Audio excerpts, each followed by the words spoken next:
سخنرانی فراموش نشدنی ویکتور هوگو در مجلس فرانسه به عنوان یکی از تأثیرگذارترین سخنرانی‌های 2 قرن اخیر همواره در یادها خواهد ماند.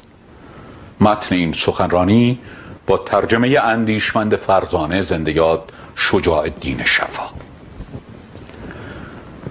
برای پیریزی جامعه‌ای بکوشیم که در آن حکومت بیش از یک قاتل عادی حق قاتل شدن نداشته باشد و وقتی که به صورت حیوانی درنده عمل می کند با خودش نیز چون حیوانی درنده عمل شود.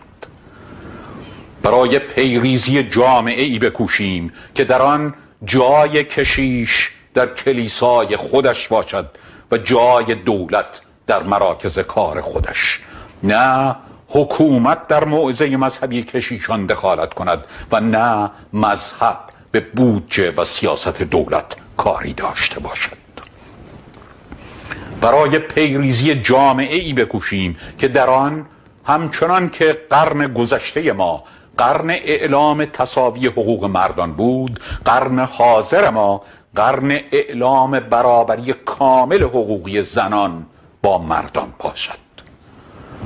برای پیریزی جامعه‌ای بکوشیم که در آن آموزش عمومی و رایگان از دبستان گرفته تا کالج دو فرانس همه جا راه را به یکسان بر استعدادها و آمادگی‌ها بگشاید. هر جا که فکری باشد کتابی نیز باشد.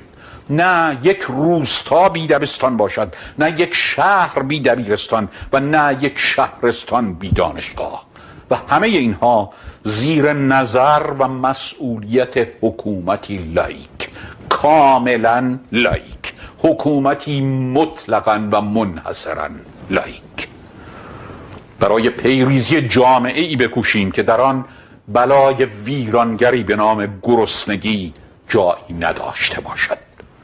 شما قانونگذاران از من بشنوید که فقر آفت یک طبقه نیست، بلای همه جامعه است.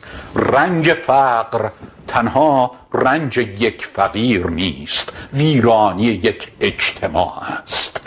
احتضار طولانی فقیر است که مرگ حاد توانگر را به دنبال می آورد. فقر بدترین دشمن نظم و قانون است. فقر نیز همانند جهل شبی تاریک است که الزاماً